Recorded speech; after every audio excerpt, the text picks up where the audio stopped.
Dia menegaskan bahwa Edi tidak pernah menyebut nama Ade Armando secara gamblang. Selamat Aryadi menyarankan agar Ade Armando fokus pada pengusutan para pelaku pengeroyokan. Selain itu, Selamat Aryadi juga menyarankan kuasa hukum meminta kejelasan perihal status Ade Armando sebagai tersangka dalam kasus penistaan agama. Semua juga bisa membaca berita dan informasi yang menyebutkan SP3 Ade Armando dicabut Pengadilan Negeri Jakarta Selatan dan dianggap tidak sah. Seharusnya kuasa hukum sibuk memperjelas ini demi kebaikan Ade Armando sendiri, bukan malah sibuk kirim somasi ke sana kemari, itu kata Selamat Aryadi. Kalau saya buka-buka file di pemberitaan, ini kelihatannya apa yang dikatakan Selamat ini benar adanya ya. Karena hingga saat ini bila mengacu kepada keputusan Pengadilan Negeri Jakarta Selatan, status Ade Armando itu adalah tersangka dalam kasus dugaan pelanggaran Undang-Undang ITE berkaitan dengan unggahan yang dinilai merupakan penistaan agama. Ini kasusnya bermula dari seorang karyawan swasta di Jakarta yang bernama Johan Kan. Ini dia melaporkan bahwa Ade Armando itu pada bulan Mei 2015 atas unggahan di status Facebook-nya yang menuliskan bahwa Allah kan bukan orang Arab. Tentu Allah senang kalau ayat-ayatnya dibaca dengan gaya Minang, Ambon, Cina, hip hop, blues. Itu tulis Ade Armando di status Facebook-nya. Polisi akhirnya menetapkan Ade Armando sebagai tersangka pada bulan Januari tahun 2017. Ia dijerat pasal 28 ayat 2 Undang-Undang nomor 19 tahun 2016 tentang informasi dan transaksi elektronik atau ITE.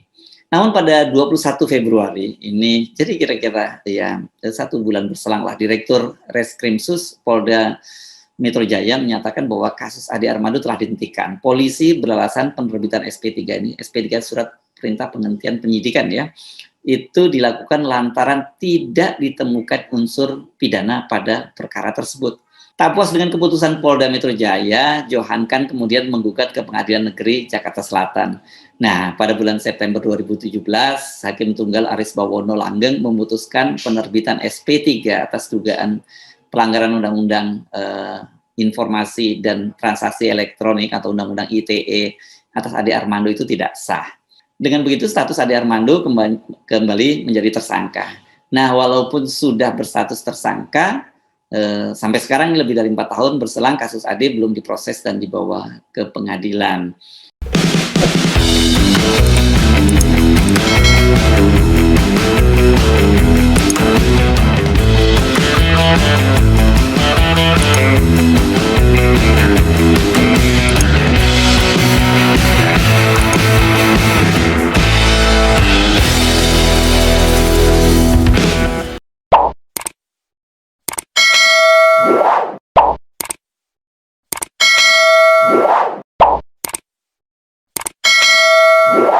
Assalamualaikum warahmatullahi wabarakatuh. Apa kabar Anda semua? Semoga selalu dalam keadaan sehat walafiat dan tetap bersemangat dalam menjalankan ibadah saum bulan Ramadan. Senang sekali saya Hasbun Arif dari Forum News Network bisa kembali menjumpai Anda semua. Belum sampai sepekan setelah mengalami peristiwa naas di depan gedung DPR dan masih tergeletak di Rumah Sakit Siloam Jakarta, Ade Armando ini sudah beraksi kembali. Dia mensomasi Sekretaris Jenderal DPP Partai Amanat Nasional Edi Suparno.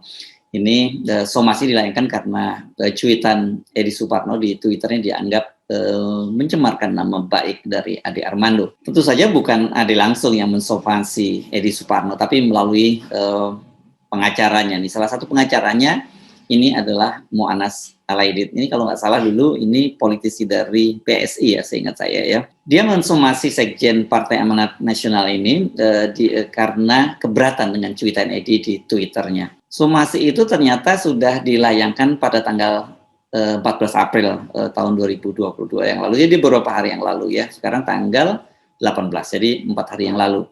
Dan surat itu ditandatangani oleh Mu'annas Alaidit dan Aulia Fahmi.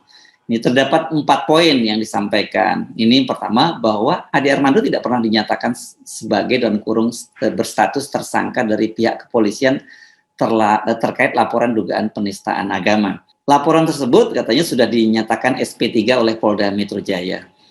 Ketiga, ini bahwa yang dicuitkan saudara mendukung tindakan hukum tegas kepada mereka yang menistakan agama dan ulama termasuk AA, tidak ada putusan pengadilan yang menyatakan bahwa AA sudah diputus bersalah. Poin keempat, bahwa cuitan saudara mengarah ke dugaan pencemaran nama baik dan berita bohong, garis miring hoax, sesuai dengan Undang-Undang Nomor 1 Tahun 1946 tentang Peraturan Hukum Pidana Pasal 14 dan Pasal 15. Untuk itu kami selaku kuasa hukum mengatakan bahwa perbuatan saudara merugikan klien kami dan membahayakan keselamatan baik fisik maupun mental klien kami. Pengacara dari Ade Armando meminta Edi Suparno menghapus cuitannya dan meminta maaf kepada Ade Armando melalui akun Twitter.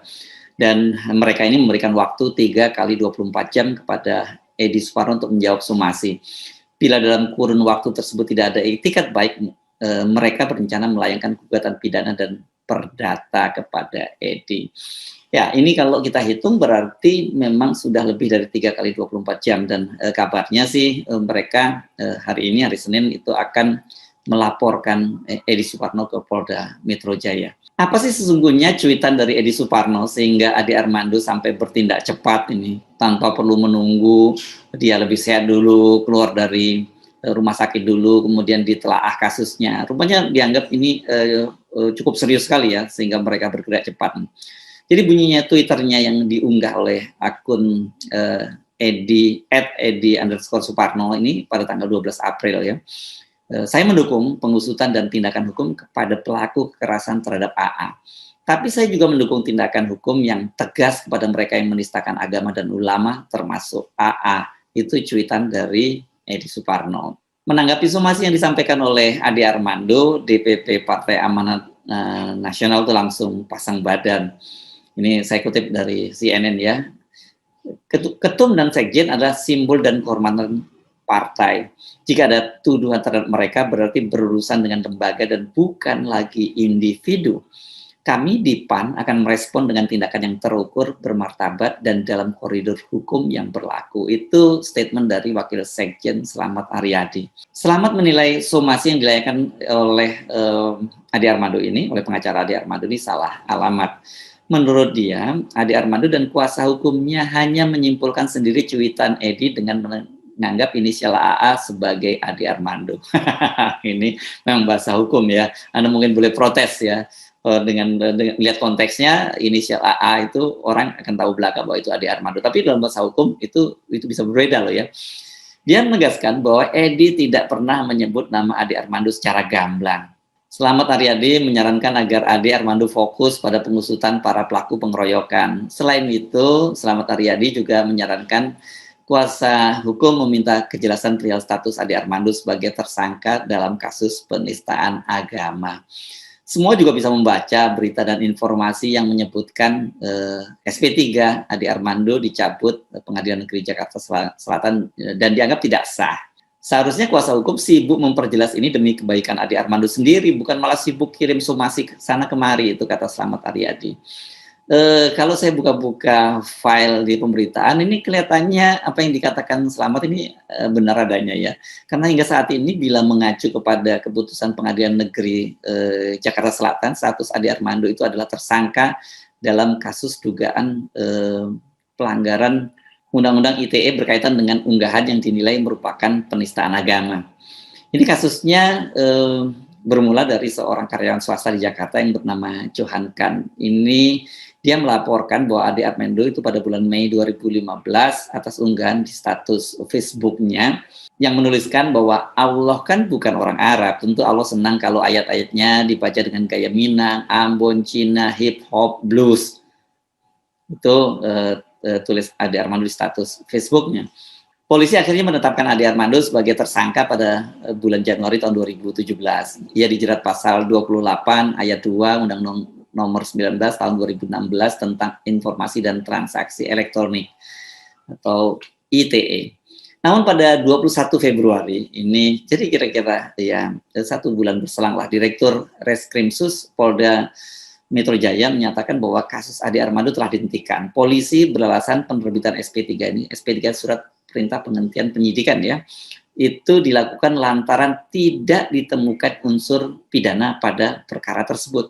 Tak puas dengan keputusan Polda Metro Jaya, Johan kan kemudian menggugat ke Pengadilan Negeri Jakarta Selatan.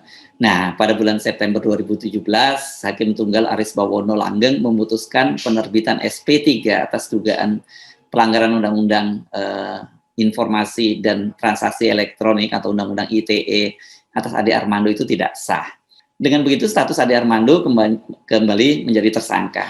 Nah, walaupun sudah berstatus tersangka, sampai sekarang lebih dari 4 tahun berselang kasus Ade belum diproses dan dibawa ke pengadilan. Ini saya kok belum bertemu ya dengan apakah kemudian ada status baru dari Ade Armando. Kalau saya bongkar-bongkar di media itu apakah kemudian diterbitkan SP3 kembali. Nah, ini saya belum dapat update-nya gitu. Jadi kalau Anda menemukan fakta itu Anda silakan melakukan ralat ya, karena kalau dengan membaca status itu tadi berarti bisa jadi somasi dari pengacara Ade Armando ini nggak tepat ya ke Sekjen Edi Suparno. Kenapa? Karena pertama tadi status Ade Armando itu sudah di SP3-nya sudah dibatalkan, berarti dia kembali menjadi tersangka.